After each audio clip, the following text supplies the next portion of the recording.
San Diego County's first real heat wave of the summer will test our ability to manage our high demand energy needs without help from the San Onofre nuclear power plant. California's ISO, the group responsible for operating the state's power grid, offers these tips to avoid brown or blackouts during the heat wave. They say set your thermostat to 78 degrees.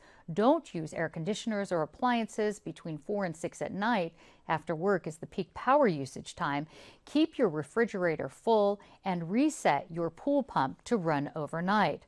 Plus, there's a few simple ways you can protect yourself and your family during the triple-digit heat expected in the next few days.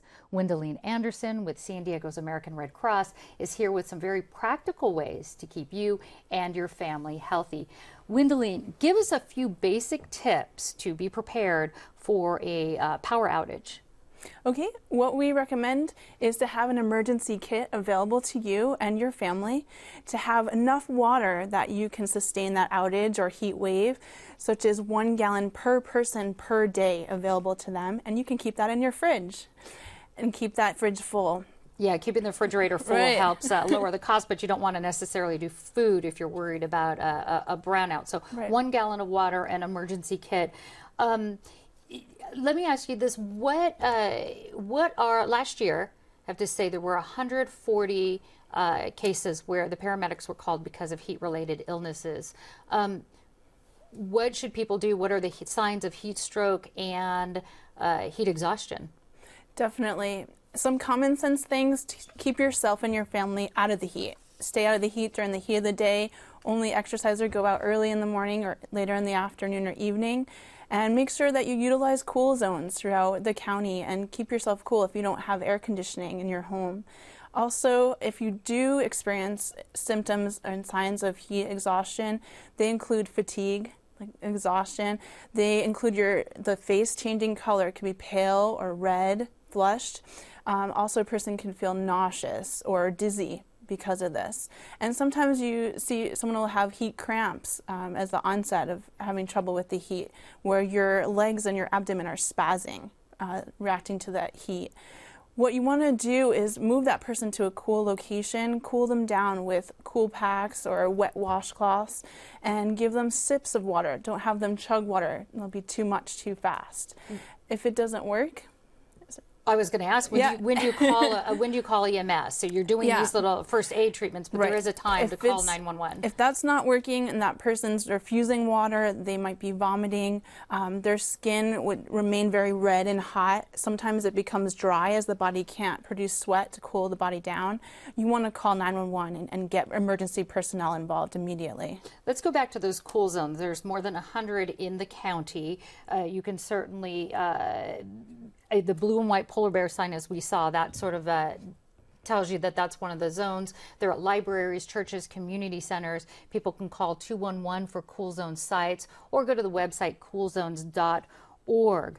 When is it time to think about getting out of the house and going to one of those cool zones or getting your family member to one? Exactly. Red Cross is all about preparedness. We don't want to get to the point where people are suffering from heat stroke and it's life-threatening. So drink water continuously. We have water here. You've got your water prepared. Even if you don't feel thirsty, maintain that. For kids and older adults, they're especially susceptible to heat. Also, people that are ill, you want to make sure that they're maintaining their electrolytes as well, drinking sports drinks, fruit juices, even milk to maintain that in their body systems. And when in doubt, go to a cool zone. Don't wait until the last minute when you feel hot and exhausted. Go to and visit these locations on the weekend or during the day if you don't have air conditioning or a cool zone of your own. And there's an app. San Diego County has put out an app that lists all the maps. They're in, like I said, more than 100 and in neighborhoods all over town.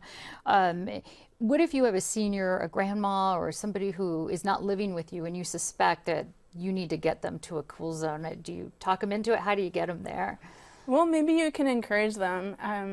Sometimes the community centers will have fun activities at that cool zone, or you can go to the mall or the theater and watch a movie. So you might be able to kind of convince them by the atmosphere of the zone itself.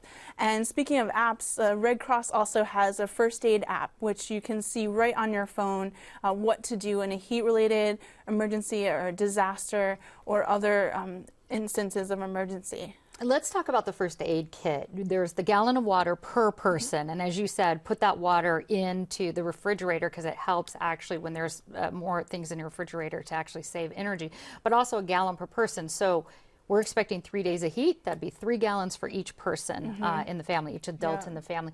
You also have a flashlight and glow stick. Why not just have candles? Candles add to the hazard and to the heat of the situation. Fires are often caused by unattended candles, so having a flashlight with plenty of batteries is your best bet. Okay, Wendelien Anderson from American Red Cross, thank you so much. Check us out on redcross.org. All right, thanks.